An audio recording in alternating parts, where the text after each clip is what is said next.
I would always say that stay out of your own head, meaning you don't discover and figure things out by only thinking about it and I would say ruminating on it. The more that you want to try something, you just have to try different things. When we were first building the business, I don't quite know how to do some of these things. Let me just see what step one is and just doing it. And if you stay in the doing, you naturally learn and you feed yourself and then you keep growing and then you will figure it out. If everything is figure outable, it's just like a small piece that you have to just interact with and, always take accountability for what you're doing. And if you handle things that way, you figure it out. In addition to being a podcast host, I'm also a small business attorney, mostly providing legal services in New York and New Jersey. With over 3 decades of experience, we can handle most transactional issues. So if you're watching the show and you encounter some sort of legal issue, reach out to us and visit our website, beinhakerlaw.com. Thanks for tuning into the show and for continuing to support us.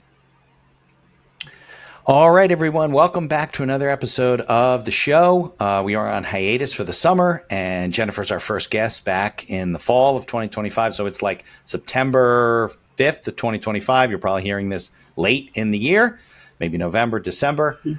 So thanks for tuning in. If you're listening on your favorite directory, leave us a 5-star review whenever you can. If you are watching us on YouTube, of course, subscribe. There's a commercial in here about subscribing and supporting, and we want to keep growing the channel. Again, and I always say this, if you are listening to us, anything we share is for entertainment purposes only. It is not a guarantee of any kind of success or advice of any kind. If you're ever making decisions based on anything you hear on the show or anything we talk about, always get advice from local professionals. So, Jennifer, thanks for coming on the show. We're going to talk about Shoot in a little bit. Yes. But maybe you want to get into your background and your training and other things you've done. Then we get into Shoot later on. Sure. Yeah, that sounds great. Perfect.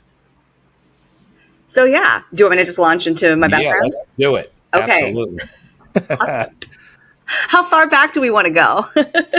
It's up to you. Let's talk about, what did you do? I know you went to Penn and I went to Cornell, so that's all Ivy League. That's all good. And what did you do coming out of school? Like, were you a business major in Wharton or were you a marketing major? What was your major? You're like, no. No. I went to the College of Arts and Sciences. I was very much an arts and sciences girl. I double majored in economics and communications.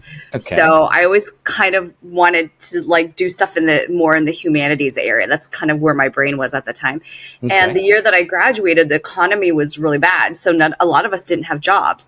So the one job I was able to get, which is really funny, was investment banking because they had a class they had to fill and they had extra spots.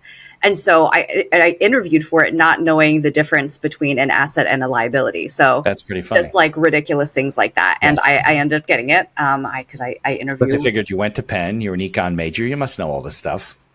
Right. And then they give you training to learn all that stuff. And I thought I was going to die.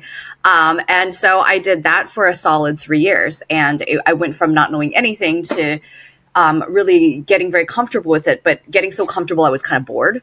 Yeah. So I did that for 3 years. I then transitioned. Jennifer, were you doing these analyst deals where you had to work till 3:00 in the morning and then go home and shower for 4 hours and come back to work? I had friends doing this. Yeah, sometimes we did. Yeah, right. Because you had deals, you had deadlines, right? Yeah, I understand. Yeah. Okay. Yeah, your managing director was able to go home at 7 or whatever, and then you were like, okay, I guess it's time for me to order dinner.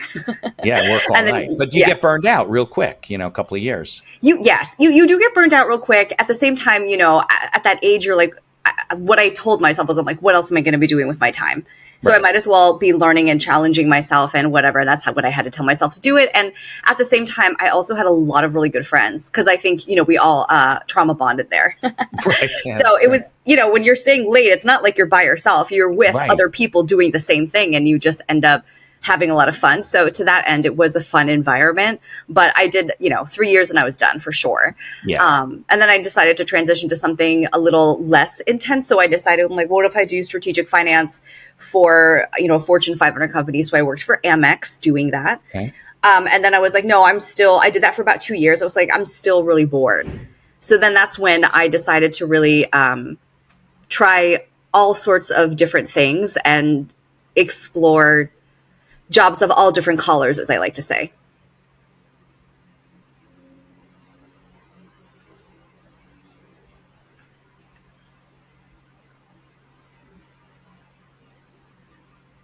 Okay. I'm sorry. Did I break up? I think I lost you a little bit. Yeah, you're having some connection problems. Am I? That's so Are you annoying. back? I'm sorry. I think so. I usually don't. Okay. So you never know. All right, you're back now. Okay, good. Sorry. What's It'll the correct last thing you itself heard? later. What's the No, last you're thing you saying heard? you went into strategic finance with Amex, and then you were doing all kinds of other things, right? Yeah, yeah. And I was like, well, let me see what else is out there, because I've done the corporate thing, and the corporate thing is really boring to me, at least after you learn what it is. So I was like, well, let me try everything under the sun that I can kind of try. So like I did, I produced a documentary, I took acting class, I took dance class, I took writing class, I whitened teeth, I nannied, nannied, I tutored. I really tried everything to be like, what is it like to live all these different lives, to see what I enjoy. And so I did Okay. that for a solid amount of time. And then I decided, you know what, I'm going to go to acting conservatory to like really study that. So I did that for 2 years.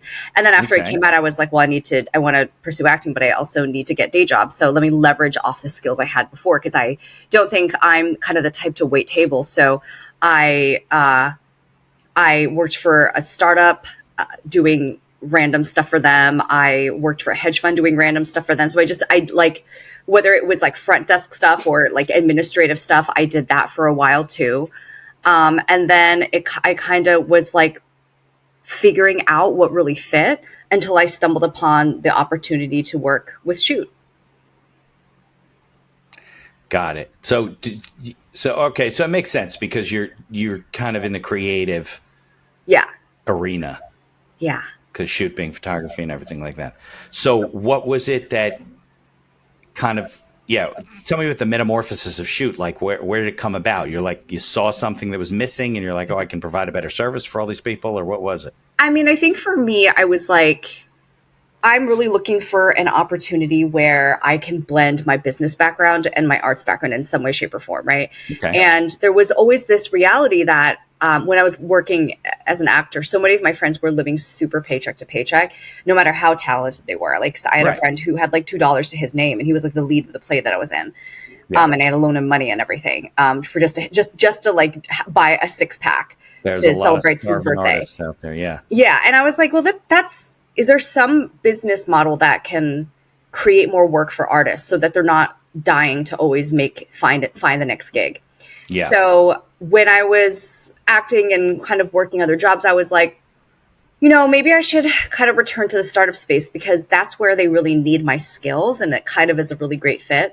So Okay. I reached out to a serial entrepreneur that I had worked for before, to be like, hey, can you be my reference? And also, if you know of any startups hiring, let me know. And we got reconnected through that. And he was like, I want to do a new startup. And so we brainstormed and talked about my experiences, everything. We were like, oh, if we want to consolidate gigs and kind of make gigs for artists, we can't necessarily do it for acting, but we can do it for photographers.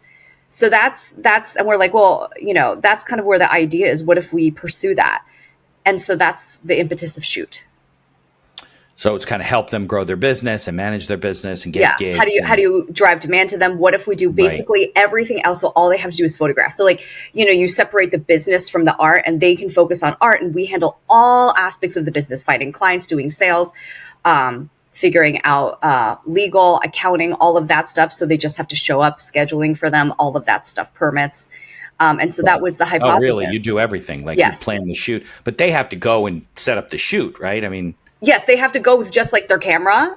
That's and it? It's out. Yeah. And they're outdoor shoots. So they just bring their camera and they just do what they love, is what we say. They can just focus on that. That's interesting. Yeah. I guess with actors, you can't, there's no mechanism to drive gigs to them, right? Yeah. Like, it's just a different kind of industry. You'd have to like make a thing. Like, there's not this thing where people would need photo shoots. So like for us, the whole thing was, if we send a photographer, like if we know a photographer can go to this particular intersection in Central Park from 12 to 5, and then we have half an hour bookable slots, do people need photo shoots enough? Do they want them enough to go and book one of those things? And we figured out the answer was yes. Okay. And a lot of them are like generating headshot volume type of stuff. Yeah. We were able to consolidate demand. Oh my God. Hi, I'm so sorry. Does my internet keep going out? Well, I'm not sure, but later on, once it's recorded, it'll be corrected, so it doesn't matter. Okay. Oh, really? Oh, okay. Pretty Yeah. much. Yeah. Oh, Yeah. okay. Exactly. So I should just keep So, talking as if everything's normal. yeah, exactly. Just Oh, keep I'm talking. sorry. Okay. Unless we get disconnected. That's happened one time. So Okay. yeah, we'll Okay. figure it out. So Okay. I understand. So with Shoot, you could like create like a not a venue, but like a shoot, like a day's worth of shoots, and then you can promote that and kind of sell. Right, if you get enough photographers to say, "Oh, I'll come and shoot headshots or whatever in the park in Union Square or whatever," Mhm. then you could put that out there as an offer to someone who wants to have. Yes, they're So you're bookable. kind They're of bookable photo shoots where people can use them for families, for got holiday it. cards, for engagement, for maternity, for anything. And so their photographers are basically giving us their supply. We're figuring out how to advertise, put it on our platform, everything, and then we're in charge of getting the demand for them. So they don't have to do their marketing themselves. They don't have to do customer service. Like we handle all of that. All It's the meant for business them. stuff. Yes, they just are meant to show up with their camera and just focus on their photography. That is genius. So, I understand within the acting world, there's no way to create. You can't create the product. Like, how do you access all of these different Yeah. shoots? And right, there's Yeah. no like No one like marketplace. wants you to show up and do a monologue for them for no reason. Like it's just Yeah, like, you know what I mean? It's like yeah. You it's can't. harder Right. to it's The harder to connection's manufacture much that. harder to make, right? So, but I mean, there is demand, right? And you Yeah. know that there are people that want to act, but you bringing them together is harder. So, photographers, though, you can reach right through social media or whatever. Mhm. So, does a photographer who signs up say, Jennifer, I want to do a shoot in Central Park on this date, and then you go, okay, and then you try and fill it? Mm. Or is it like, listen, we're looking to do a shoot in Central Park on this date, and you get the photographers and you get the people? Like, how does No, that the work? photographers come first. So the Okay. photographers come first, and also our research in a different in any city where we're like, oh, these are our top booking places, and then we rotate Okay. them. And so we're like, okay, we want to send somebody to Soho and then Central Park this weekend. So, and then our photographers are able to sign up for that. If they want to Oh, so also, they can sign up. They don't yes, have to come up with the venue themselves. no, we have like, because we're in charge of getting permits and figuring out scheduling, and we have like, a lot of Got it. analysis about what people like. So like, Got it. if in New York, it's like everyone wants to go to Central Park or Dumbo. And so we'll offer those very consistently. And yeah, like in certain neighborhoods, like because they're close to so many families, they book up really fast. Yeah. So we know all that stuff. So that's how we offer the schedule, and they sign up for things that work for their schedule. That's phenomenal, because I always have like, I need updated headshots, or I have colleagues that need updated headshots, Right. or my kids are getting into business, and you find like a local photographer and he puts you up with a backdrop. It looks terrible. Yeah. You get some backdrop, and usually being outdoors is much nicer. Yes. So You look more if my organic. daughter wanted to get headshots in in the village, Mhm. and she saw that you guys had something posted, she could just sign up and Yeah. go. Yeah. That's brilliant. So, okay. So is there, I know I'm jumping ahead of myself, but Okay. we'll jump around. Okay. That's fine. Are there like other industries that this business model could work for in the creative space? Like, We were thinking about that because like we have Yeah. we had to build all our own proprietary solutions, I'm sure. just to make it work well and efficiently. And we were like, oh, can we do it for tutors? Can we do it for like classes, or like anything where people are trying to create more demand for their thing? Yeah. Is You're like ClassPass for photographers. yeah, it's like ClassPass, right? Yeah. It's Except that, for sure. except that people signing up might buy a ClassPass and they can sign up for all kinds of stuff. In this case, how many shoots you're going to sign up for, right? You're going to do like one for with you and your fiance, but yeah.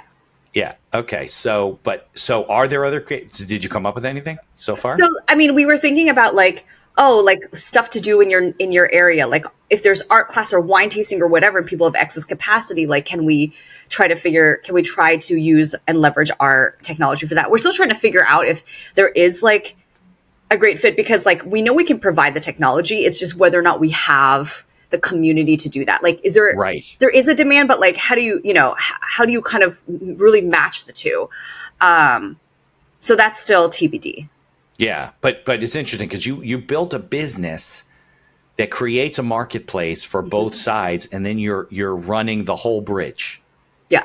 The connection of the people, the booking. Yeah. The permits obviously are an issue, right? Being outside, insurance, all the stuff that I meet creative people all the time, and they have no business skills whatsoever. They They don't even want to have business skills, Jennifer. Yeah. Right? That's the Yeah. biggest problem with the creative, is that they don't want to deal with finance and paying the bills and staying on top of things and getting their permits and following the law and have anything in writing. Right?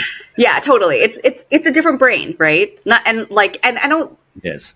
I don't know if everyone should be expected to be good at everything. I think that's a little bit silly. So, if you're able to really carve out your time and figure out like, oh, I'm really good at this. Can someone solve these things for me? If you're able to do that, you focus more on what you're doing that you love. You get better at what you do. You can charge more for what you do. Like all of those things you should be doing for sure. Right.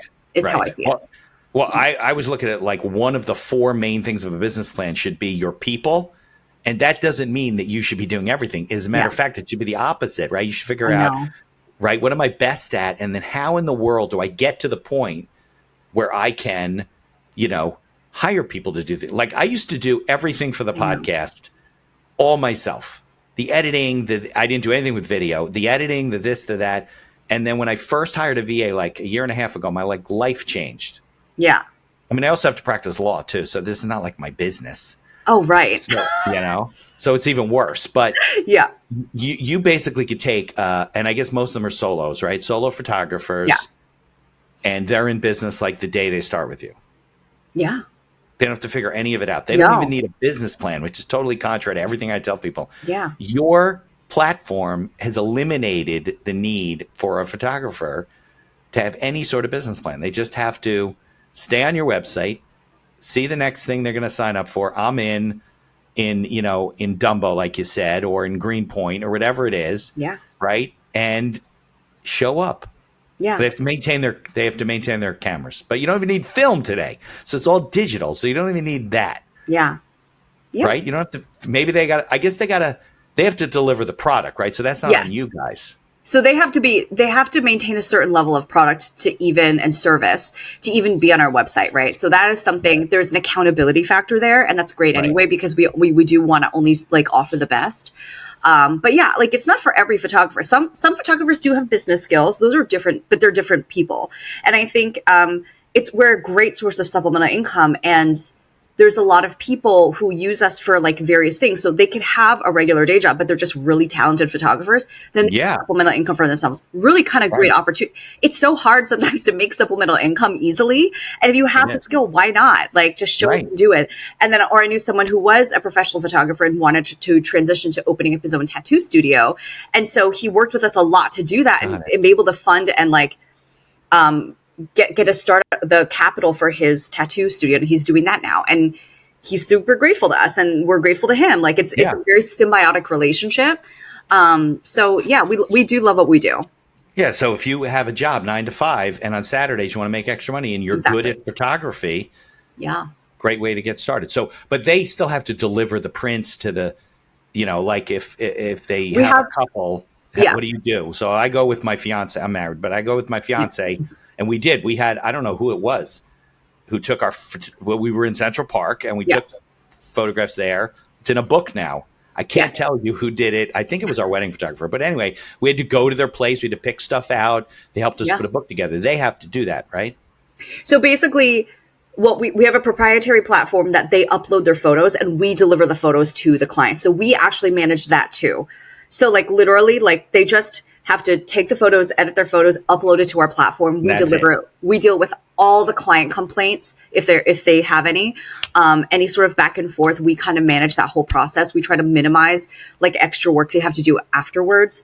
We try to really, and then we also have things like print packages, so they get digital photos, but they can also get a photo book or holiday cards or whatever. So again, they don't have to do extra work. Okay, so you have relationships to do that. You're obviously you don't have a warehouse somewhere where you're printing photos. Right. We do. Yes, we have partners. We have great partners that help. Because I was I don't really care to, figure out the business of print on top of what we do. Yeah. Right. No, it's contrary to your whole model. Do what you're good at, right? Not what you Not somebody else has economies of scale there, so that's not. Yeah. Yeah. I met a guy. I think he was on the show. Who had a platform before Shutterfly came about, and he still has it. It's called Snapfish, obviously. What? Snapfish? Maybe something like that, but it was Okay. very early on. He still has the business, and he didn't grow it like Shutterfly, but it was the same type of thing where they would upload their photos and they could do anything they want with them, and it was a Yeah. do-it-yourself type of thing. So here's the question, right? Because you weren't necessarily a business major, neither was I, but we were both econ majors at school, right? And we came out of a top university, and you come out and you start a business, and everybody tells you what you're supposed to be doing, right? Writing a business plan or whatever. So explain to me, because your business has a lot of working parts, right? Yeah. How do you start by is the word storyboarding or whatever, like sketching out this business from an idea to the ins and outs of running the business? Like, how did that happen? How did it go? How did it take? What problems do you have? Because before you say anything, do you know how many people come to me with seemingly good ideas, and I'm like, there's no way you can execute this. Like, you haven't even answered the question, like, where your customers are coming from. So tell me about that.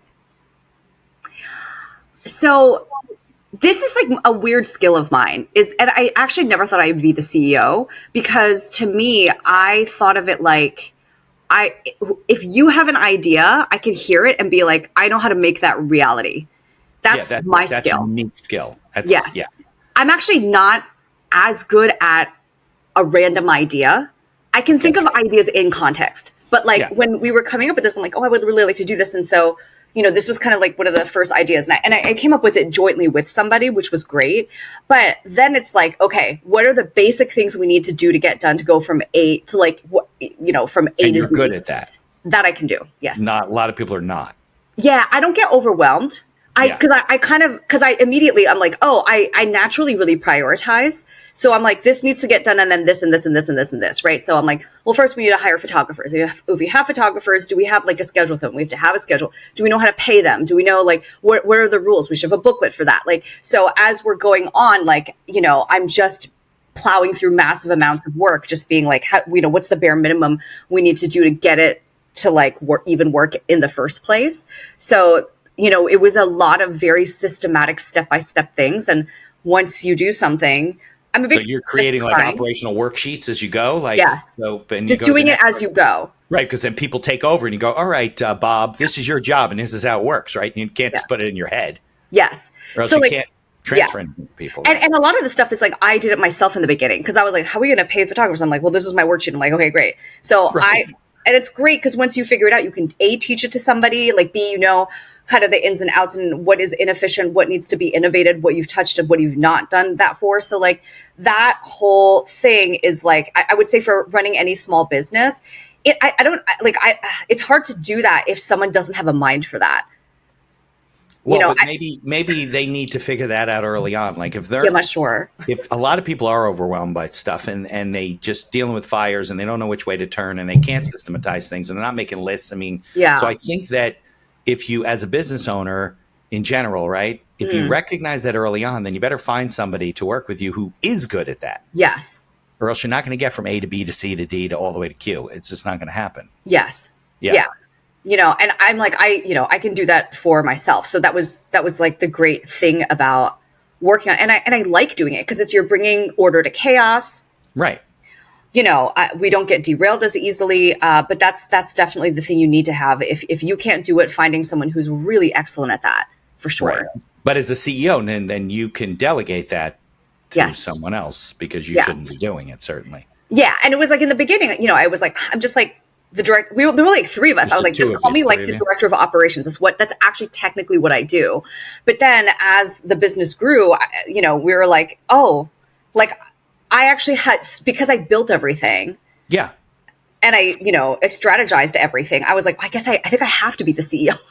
I actually can now make these decisions that make a lot of sense on behalf of the business, because only I know the business in this particular way. Inside so out. It ended up being, and that's how I kind of fell into it very accidentally. But they use the accidental entrepreneur. Yeah, perfect. Right? Perfect. Yeah. And then I did, I never thought of myself as an entrepreneur, but once I started doing it, I'm like, no, I absolutely have the skill set to do it. I love figuring out problems that don't have a solution. I like being creative. The moment that something comes up, I'm very energized by that. I don't get overwhelmed. I really get very motivated to try to figure something out. Right. Yeah, like if you had a day shoot and you had 2 photographers and it was way oversubscribed, Yeah. you had We're like, hundreds oh of my people, God, you'd be yes. like, oh my God, we need like 10 more photographers, right? Yeah. Yeah. And so, what everyone who's been on our team long term is really good at is like, what are all of my different options? How do I spin through them really fast to figure out the fastest, most efficient, most affordable way to solve this? Like, you just get really good at doing that very fast. Yeah. So are you in my area, New York, New Jersey Yeah. area? I'm Okay. New Jersey. Yeah. Got it. So a lot of stuff you're doing is in New York, Yes. Manhattan, I mean, things like that? we have presence in 60 cities across the US, but we Oh, I was started going to in ask New you, it's York. 60 now? Yeah. We're at 60. Okay. Yeah, but you Yeah. don't need to. But your technology is not such that you need to like open an office there. I mean, right? If Yeah. you're We're just fully remote. yeah, and you could get the permits and set everything up and do all kinds of stuff and bring the people together, and hopefully they show up. I don't know how you do that, but you know what I mean. So you don't really need an office. They don't have to go to an office. They sign up Yeah. online, right? Yeah. Yeah. Yeah. So, So but with it's, 60, how many? What's your staff size? we really have about like 11 full-time people and then like 5 part-time people. And the part-time people are all customer service. And they're So, all and then it's, and it's seasonal too. Like we have more part-timers when we're closer to like fourth quarter, because that's when like all our demand happens in fourth quarter because everyone wants holiday cards. Got it. Yeah. Got it. Yeah. Yeah. But I mean, you must have runs like during like Valentine's time and during the spring when people are getting engaged. Yeah. The spring is our second kind of like mini busy season of like when the flowers come out, when it's cherry blossom season and when people are getting engaged for sure. And then like graduation, Mother's Day, those kinds of photos. Got it. Yeah. So give me an example of like a big challenge that you guys face and you're like, oh my God, this is like ridiculous. Because business owners do this all the time, right? You obviously figured them out, I guess. But what was one you're looking back to say, I wish I knew this and we could have solved that problem a lot easier? Oh, man. Remember anything that was really challenging? I mean, like everything. Something. Yeah. I mean, there was a bug that we ended up having that like deleted a bunch of galleries for people. Like it was like things like that cost us, I think, like $20,000. Like you mean galleries? You mean like photos of people that have been taken. And it was just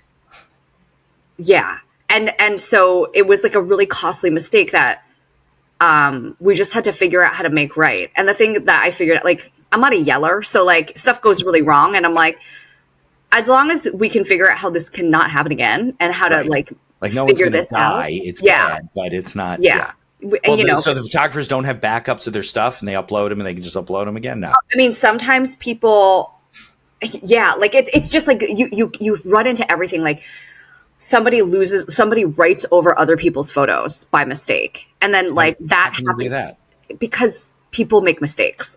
Okay. like the people's margin of error is high, right? And so somebody like wrote over for whatever reason, because they actually use their memory card in a variety of different use cases. And so all of a sudden they wrote over somebody's maternity session. And it's always the biggest nightmare when it's maternity, because it's so time sensitive. Like if you take a photo of a family, unless somebody is like the other was what we say is like maternity and cancer. So if someone's doing like final photo shoot, I know it's like those were, we try to be so sensitive and perfect about, because we understand how high the stakes are, but it happens. So like we just end up having to be like, what can we recover? Can we reshoot someone immediately? Like how, like, can we give them like 2, 3, 4 free sessions? Like, how do we make up for this? Cause this is like, we never want to like minimize how much of an impact it is. So there's a lot of like problem solving like that, right? Cause our service and our product is inherently a really emotional one. It's really personal. You're capturing like a very, very special moment that you can't really artificially recreate. Well, certainly if they die, you can't recreate it. And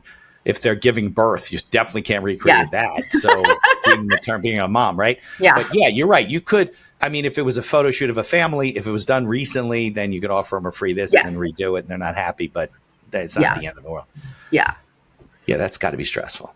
So it is. Like there's when it's stressful, like literally the entire team is trying to figure out what we can all kind of do together and trying to make that right. So there's like never a situation where we like just don't care. Oftentimes we're just like, oh my God, like how do we solve this? And like, So because you do care. Look, I've heard stories about photographers going out of business and, you just had your wedding a month ago and you never get your pictures, Yes. Some people never deliver photos. Yeah. We had a photographer not deliver photos. They're no longer on our team, but I don't exactly know what happened, except to say that she lost 30 families' photos right before Christmas. So that one we sent our lead photographer down to Dallas to reshoot everybody because we weren't sure we were ever going to get those photos back. Right. Because, yeah. So we get things like that too, that we also had to eat that cost, but we did it because we knew we had to. Right. Yeah, that's like the risk management mitigation side of your business, right? So how do you manage insurance, right? Because I guess the photographers have to have insurance, right? But if they screw up, they're going to sue you anyway, if they do actually sue, right? Yeah. So, yeah, how do you, is that some weird kind of insurance? Like what?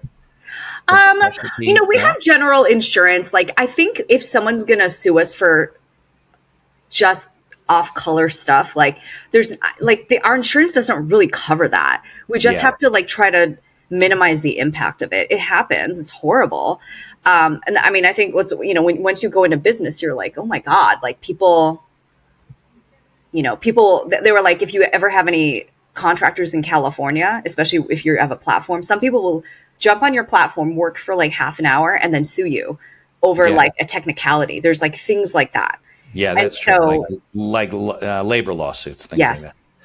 Yeah, a lot of them, they're few and far between, but yeah. Yeah, but they happen, and when they happen, it's just we're more used to those things happening. We know that's just the risk of running a business. Yeah, but the first time it happens, it is you take it so personally because you're like, I don't understand. Right? Why couldn't you just talk to us? Yeah, we would have I don't understand. Yeah, so I'm not even sure if photos get lost, how you quantify that. If there is a quantifiable result, if somebody sued you because their pictures were lost and it was of their mom dying of cancer and they can't be replaced. Luckily that has not happened. Oh Good. My God. Okay. Yeah, that has not happened. But typically the reshoot thing often fixes it for them, or we giving them, and then sometimes if they also had their hair done or makeup done professionally, we'll pay for that too. There's different things to make it right. And we always try to respond very personally when this stuff happens. I think one of the arts of running a business is you want to be professional, but sometimes you do have to be personal, and you have to know when to turn that on to be So we do that. I'll send a personal email. We try to make it right. And I think it goes a long way. So for the most part, we've been able to avoid things like that, which is great. Yeah. Well, from a customer service standpoint, I think people in general, look, there's always trolls out there, right? Yes. I think people in general understand ultimately when their emotions calm down a little bit, that things aren't done intentionally and things do happen. And if you're going as far as you possibly can as a company, to, make it right. Yeah. To do the right thing, recognize that, hey, nobody's perfect and this person screwed up or this got lost or, and we're going to do this. I think ultimately that's all that people want. I think when people have bad experiences with companies and then the companies do the right thing, they generally have good things to say about the company. They're like, listen, I know they screwed up, but they did the right thing. Because so many people don't do the right thing, even if it costs them money. Yeah. No, and I think, or people have not worked on themselves and they just get defensive. And I'm like, why would you do that? Why just don't? You have to figure out how to take accountability in a way that other people understand that you're taking it seriously. And so we always try to practice that. And so you see for the most part that most people, even if they can get really angry, they're normal people. They're not out to sue you for no reason. Right. That's 98% of people. There are 2% of people that will do dirty things. Well, they'll do it anyway. I know. Those people ruin it for everybody else. We have so many policies that are a lot of the minutia of our policies have come about because of that 2%. Of course. Right. And that's because you're we can't have this happen again. You're going to completely take our business on behalf of all the 900 photographers. We're not going to be able to support anybody anymore because you decided to be a selfish jerk. Right. Right. So. Yeah, no. I mean, sometimes depending on what you do for a living, you could think that we're a very litigious society, but we're really not. I have a friend of mine who's a criminal lawyer. He thinks everybody's a criminal. I'm like, no, it's just that people you deal with are all criminals. That's not, they're like, why don't you send me business? I go, because my clients aren't breaking the law, That's, you know what I mean? It's all perspective. So yeah, it's hard. It's hard depending what you're around and who you're around, for sure. Definitely. So you were saying, so you have 900 photographers, 1,000 photographers on your platform? Ish. Yeah, ish, depending. It's seasonal, but right Goes now up I and think we're down. around 900. Yeah, Right. if They're not not all more. active at the same time.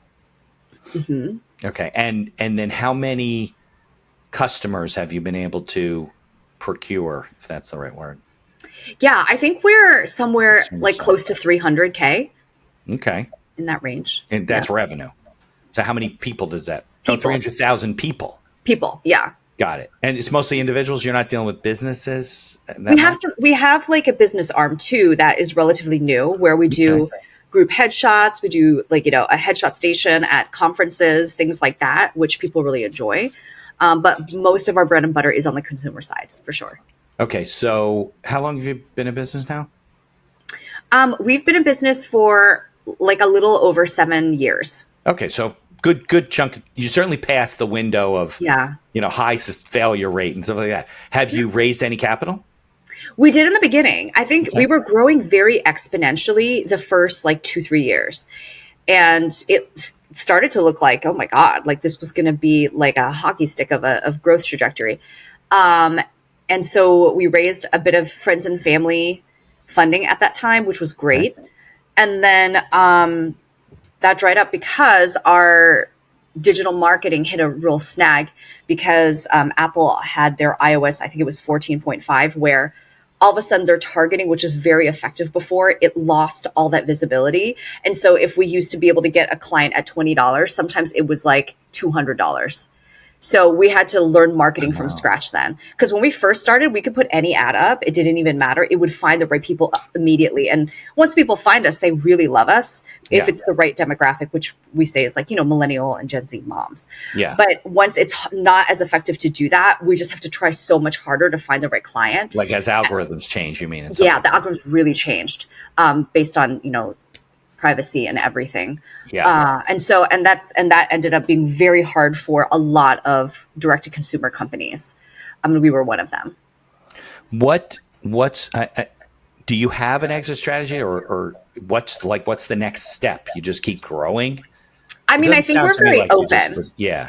Yeah, I'm the kind of person where like I don't need an outcome to be a very specific way. Okay. I just know like the contours of how I want it to feel. And I want it to feel like all of us did our best and we maximized the return that we got for our effort. So if that means running it continuously and then ultimately we can pay ourselves dividends in the future because we're that profitable, great. Otherwise, like if we can sell and we can get, we get bought out by somebody who's really fantastic, whose work we trust, we have a great working relationship with them, we're also open to that. So like, if we happen to, this is not in the ether at all, but like, if we ever are able to get like VC funding for something to really scale in a different kind of way, great. So I think it's just like I have such a great core team. So I just kind of wish that we can keep working together because like when we work on something, we're able to like innovate and execute so fast. And you just don't get that in most places. Everything's a drag or everything is like you're waiting for bureaucracy or red tape. We don't work like that at all. We're super fast. Yeah. No, that's why. Well, that's why you get acquired because companies can't do things efficiently and is at the speed that you do. But, ultimately, I think people, I don't care if it's a VC or angel investors or a large corporation, they're investing in the people that are behind the business. Like the business strategy can be, because that's why these things fail, right? Because they don't recognize that, right? They bring you in, they get rid of all kinds of people, they take your technology, they think they can put it on their own platform. And it was really the people that were driving the innovation and all that kind of stuff. So you mentioned a lot though, that a lot of it is intellectual property, right? Your systems that you've built, right? Yeah. But I would think that that's not like specific to like you can only use that technology in this one little microcosm of what you're doing, right? Yeah.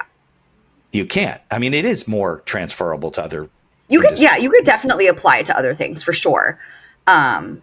It's just at that point in time, then it's like what demand are we going towards? Like, how do we find that new audience? Like, is it worth it to like figure that whole thing out again? But the tech part's kind of the easy part because of how we work.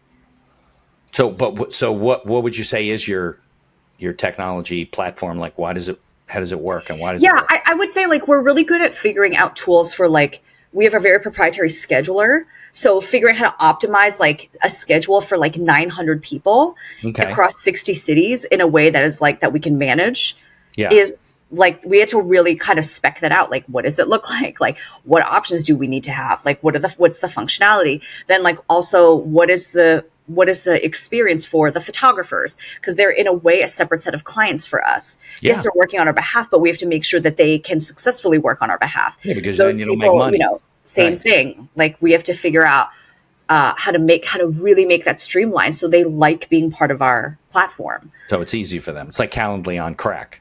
Yeah. Like so it's things like, so we have to, it's all those types of things. Is it all web-based? Everything's online, or you have an app that you use so they can do it in the field or whatever? No, right now everything's web-based. But they still do it on their phone. It's probably a little bit harder though. Yeah, like it has to have mobile functionality, but we don't have a separate app. But yeah, it's web-based.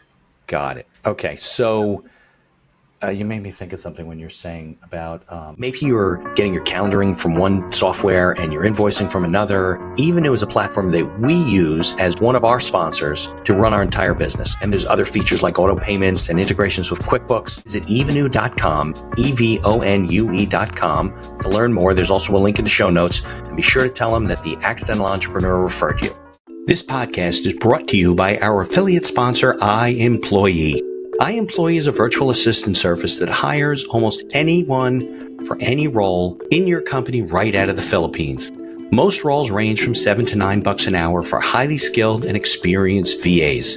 And whether you need an executive assistant, social media manager, video editor, customer service, sales, you name it, they have it. We use iEmployee for our VA services, from editing and promoting the podcast to all the PR and promotion of our law firm. iEmployee acts as a virtual field supervisor on the back end with live video monitoring and reports on a daily basis with screenshots of your VA's workday, and along with complete HR and payroll duties. No more paying for overpriced and underqualified workers. There's a link in the show notes to get a 1-week free trial, and I encourage you to take advantage of it. The functionality of things. So what I think I was going to ask you is, when someone comes on your platform, right, like a new photographer, let's say, do they just plug themselves into like an event? Like what's the experience there? Yeah, so we have like a really rigorous, like it's rigorous for them to even like interview and go through that whole process. And then we have like a rigorous onboarding process where we have like a video of them walking through stuff. We show them like we show them where things are. They have like a written guide too that they can follow. So we constantly give them resources that we've developed so that they can succeed, because it is an overwhelming amount of, it can be an overwhelming amount of information to ingest and figure out how to make your own. So we try to really kind of guide them through that process. Right. But they get vetted. I mean, you have to qualify. Yeah. I can't just go and enroll and say, no. Right. Because then you got quality control issues. Yeah. Customer service issues. The people, the customers they can all sign up all day they want, as long as they pay, right? Yeah. Not the photographers. Yeah. That's right. So like, the client, the client, just has to book a session, and behave, That doesn't actually harass anyone. Yeah. You know what I'm saying? Like they gotta be professional. Yeah. But the photographers are very vetted. So it's like, I think we only accept like 2 to 5% of applicants. Oh, really? So, yeah. Like you get 100 applicants and only 2 to 5 of them are really qualified to be. Yeah. Is that bad? Huh? Everybody wants to be a photographer. None of them are. Yeah. There's a little bit of that. Yeah. There's a little bit of that where, or sometimes people are talented, but they don't shoot in our style. So like, when people are booking with us, they see the photos on our website, on our Instagram. You need to be able to like go in that ballpark of aesthetics, right? And some people just don't really work like that. So for example, if you're like a concert photographer, you may not really be able to work that way. Now we always say like, hey, we want to be a supplement. Ideally everyone could work for us. The thing is like, if you can't work for us now, work on your craft. We can always reapply. And then we actually started doing like a training program too, where our lead photographer is so great at teaching people, and is like the biggest photography nerd. So like he's able to really get people up to speed and close that gap for some folks. Well, that makes sense, right? Because if everything's very visual, right? So if somebody goes to your website and they sign up for headshots and they see a whole litany of photographs, they kind of have a little expectation. And the reason they signed up was because they kind of felt like that looked good. They would get something totally different. They're like, ugh. Yes. So you kind of have to just deliver in that ballpark. So do you do it like on a quarterly basis where you accept people, or is it just rolling? Because I know some sites that are like consulting website platform communities, and they take applications and they only accept like quarterly or whatever. So I mean, like we take off a little bit like in first quarter because there's just less demand. So like we don't want to hire people just for them to not work as much. So like, but we really start to ramp it up. Like, honestly, we really only take off like January and Feb. And then we look to see what is the demand in each different city. So there's certain cities where like we can't hire enough photographers to meet the demand. Really? Like New Jersey is being one of them, actually. There's so many families here. Yeah. And then, or like DC, like just Dallas, Boston, Connecticut, like there's just anything has like a kind of a huge suburb, and then so we'll be careful that we don't. For those that we'll have to always keep hiring. For other places where there's not as much demand, we'll try to make sure that the people who are on our team are getting a fair enough amount of sessions before we like add and like dilute them even more, if that makes sense. Got it. And you have a process where a team reviews their application and then it goes to another group and they right? You go through the whole process. Mm-hmm. So what's the not pricing, but what's the price and profit model? Like, are you making money on both sides of the transaction? The people sign up, like the photographers have to sign up and do the thing. People obviously right. We make money off of the client. So it actually locks us into this relationship where like, if the photographer does well, then everybody wins. So if they produce really good work and if we find the right clients, it's a win-win-win, literally for all three of us. If the photographer doesn't sell very much, so like they also have a minimum guarantee. Like if they show up, they're getting $100 per shooting hour. So in order for us to make sure we don't bankrupt, we have to make sure that we hire the best people.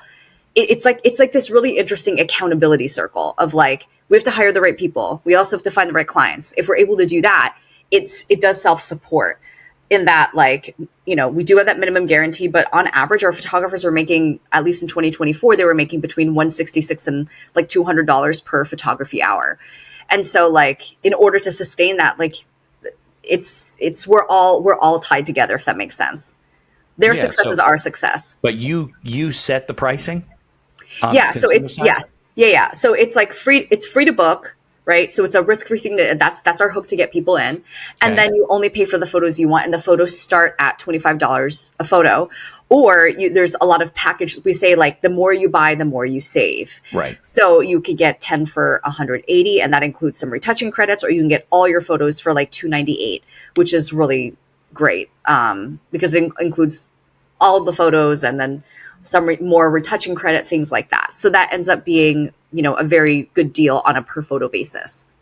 Got it. So if I'm a photographer, I don't have to worry about my pricing I mean, I guess I want to know what the pricing is because maybe right now, it's interesting. Do you find, and I deal with a lot of professionals, right? So that charge by the hour and have rates. Do you find that photographers tend to underprice their work? Like when they come to you, that you are kind of in line with what they were charging before, or they're like, I should, and you're like, you're not charging enough?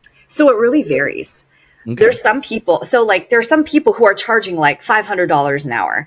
Those people generally don't want to work for us. And and then I'm like, listen, if you can find enough demand yourself, more power to you. I fully support you, but like, we're not a good fit for you. It doesn't make sense.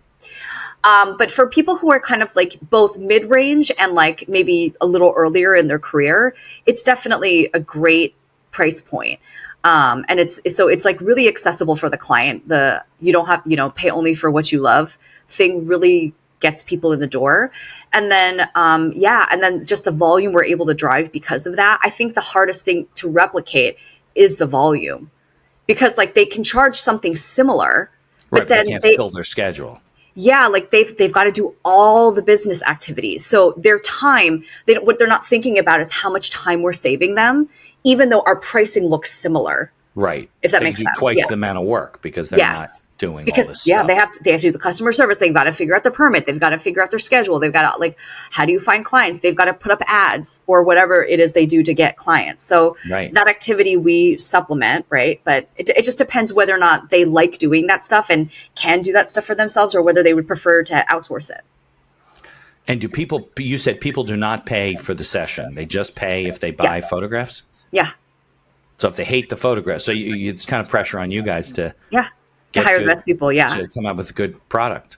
Now, listen, if someone does not buy photos, or they buy less than like, I think the number is like 100, then we make them prepay the next time. You have to prepay like 100, but it'll apply to your photos. But we can't have you be like, I just want a free, because there's some they're people just using the system. Right. We have quite a number of safeguards in there, right? So like, for example, if clients are late, we charge them. If they are no-show, we charge them. So there's like different things that we do to try to protect literally everybody else's time, so that even though you have to pay the photographer either way, you said you pay them at least $100 an hour. So if it's absolutely, no shows, you're screwed. So so we have to be super careful about who we're allowing in as a client. So we try to be really mindful of all the rules that we have and be like, it's free, but it's not cheap. So like, you can't just mistreat it, Yeah, you can't take advantage of it. Well, because the whole system would break down. Yeah. Right? Mm-hmm. Now, Absolutely. do you also have, like, you can't be batting 1,000 with picking the photographers, right? So there must be a situation where you pick a photographer and you're filling them up and they're doing their work, but you're just not selling a lot of photographs. Do you monitor that as well? Like, do you track? Yeah, we try to monitor that. Yeah, so there's a client. So the clients rate them also. Okay. So we see what their like client rating score is, and then we also see what their sales are. And so, sometimes when we do that, we catch that some people are trying to poach clients off of our system. So they'll like take photos with them and then they'll try to sell behind our back. And then all of a sudden I'm like, why are their average sales like $50? That doesn't make sense. Like our average client, our average photographer sells usually like 180, 190 a session. Right. And so it's like, we have to be very numbers based and look at everything to see what's happening. Cause that's when you start figuring out like, oh, this is a weakness of our system. This person is taking advantage of the system, all of that stuff. Yeah, Upwork does that all the time. You connect with somebody on Upwork, and then eventually start working with them. Then they're like, "Listen, if you just pay me directly, you could pay me less, and I'll make more." And then they're going around, they're circumventing the system, and then the whole thing breaks down. Yeah. That's interesting. Have you had a lot of that, or not really? Terribly. We have a measure of it, and so it's just always annoying. We're like, really, like. Well, because it's almost like personally abusive. Like they're taking advantage of you. You're doing all this wonderful stuff. And I know, but they don't think of us as people, right? No, like oftentimes they're like, you guys are a company. And I'm like, come on, you work for a big corporation, right? Yeah. And I'm like, there's like 11 of us. And a lot of us have to like, are trying to afford just being alive. Like it's hard. So, and we're also, because we're a startup, we're working a lot. So, it's hard. Obviously we try not to take things too personally and be like, well, that's, but you got to get them out of the system. Yeah, it's just a suck on everybody. And it hurts everybody. So here's a question for you. Over your shoulder, your left shoulder, is something that says Entreprenista 100. It says congratulations at the top. So what's that?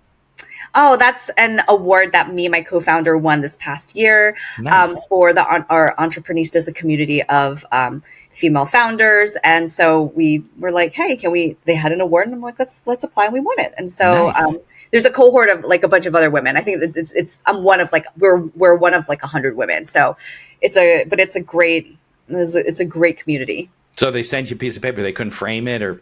Oh no, I have other stuff, but I can't like fit like this. There's like an actual like tombstone thingy. Like it's You got something decent. I did get something.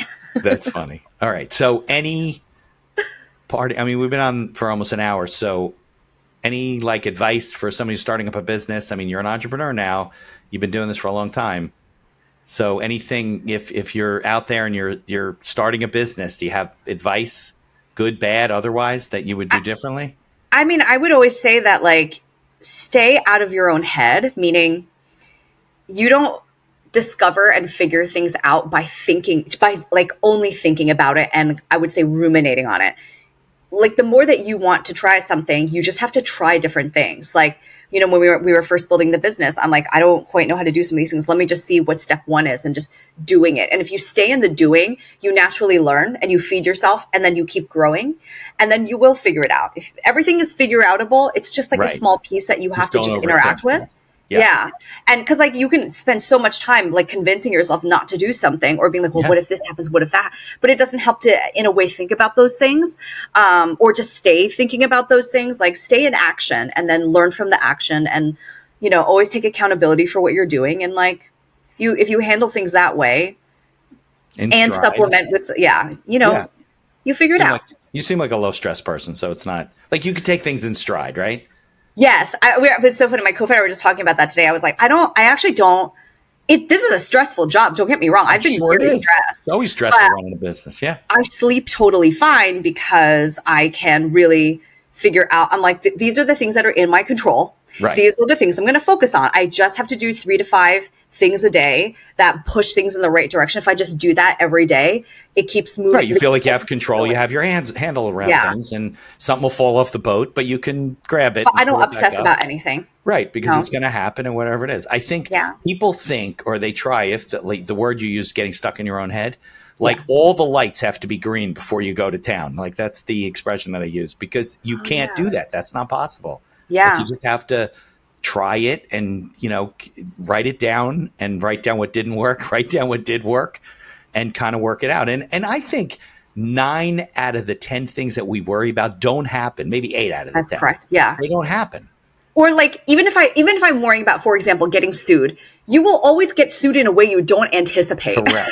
So like all of that mental energy should be towards solving something versus being like, well, what if this happens? What if that happens? I'm like, no, be kinder to yourself. Don't even do that to yourself. Yeah. Like you shouldn't even like stay in the place of like positivity and productivity. And if you're able to do that, you will get so much farther. Yeah. I'm just like you. And I encourage people to be the kind of person that writes things down and keeps track of stuff, because get it out of your head, put it down, forget about it. You can go back to it later on. Yes. You're like, what did we do when we did that, when we had that problem? Because you won't remember. That's true. Your brain doesn't work that way. As smart as some people are and as good as you are at remembering things, it's just your brain doesn't work that way. Have a spreadsheet of all the decisions you made on what date, and then you know that you logged it, and then you go and revisit it later, but you don't want to hold on to things. That's whatever you need to personally do to not hold on to energy, whether it's a worry or, whatever, right. Or a to-do list, even just have it on a project management system, have a notebook, whatever you do. Like, we put everything into Monday now. And then I'm like, okay, great. Yeah. It's funny because my kids tell me things. They ask me to do stuff. I'm like, listen, you got to send me an email. Yes. We do things in my box. I will take care of it. Yes. And they make fun of me. They are just, Dad can't remember anything. Oh, got to send him an email. I'm like, look, I come into my office. I got 100 emails in my box. Yes. I have a chart here that says important, urgent, pending, and not so. And the names move around, and the stuff comes in, and I'm doing work for you, and you call me up and you say, Mitch, we just got a contract and we got a big deal going on, and we have to close. So I stop what I'm doing on something else that could wait maybe a day or two, and I push you into the list. And I can't do that in my head. That's impossible. Yeah, no. You have to have one source of truth. And I also use my inbox the same way. Yeah. Are you a zero inbox person? Yeah. Like I know what what I haven't read, I know I have to deal with. 10,000 emails in your inbox? No. Like I everything is filed. Yeah. Because then I know what I haven't done. Yes. So nothing falls through the cracks. I don't know why people don't work like this. My husband doesn't work like this. I'm just Neither does my wife. My wife she just does a search for your name, and she'll find, I'm like, she doesn't categorize anything. And doesn't your inbox crap out at some point if you had like 50,000 emails? Probably. And then like you're going to miss stuff, and that scares me. I will miss stuff. It scares me too. I can't, and the day I get to zero in the inbox, then I'm thinking, oh my God, I must have missed something. How can it be zero? Absolutely. I also snooze emails. I'm crazy. I snooze emails. I schedule emails. Yeah. If I can't deal with it now and I got to deal with it later, I don't want to I'll star it if I got it, I'm just, I'm a little OCD, I think. Maybe it's not. No, it's great. Like we all have to have a system that works for us. Yeah. Yeah. As long as you're not in therapy, you're good. So, Yeah. Jennifer, I can't thank you enough for Yeah. coming on the show and sharing your all your knowledge and your experience. So it's shoot. It's going to be in the show notes, but it's shoot.com, SHOOTT, right? That's correct. .com. And if anybody's listening and they're looking to get headshots or they're looking to, family they're photos, engaged, holiday family cards, photos, anything, right? yeah. Go there and support the business, and we'll watch your journey through this whole thing. Oh my gosh, thank you so much. I really appreciate it. All right, thanks, Jennifer. All right, thanks. Let's stop the thing. Let's see, where's my mouse? Here we go. How can you help us, though, continue to help you? First, please subscribe to the channel. Like us. If you listen to the audio version, leave us a 5-star review wherever you can. If you see our posts, please share those posts, share the content, and link back to our law firm website, which helps us to continue our SEO marketing and grow our firm and help small business owners.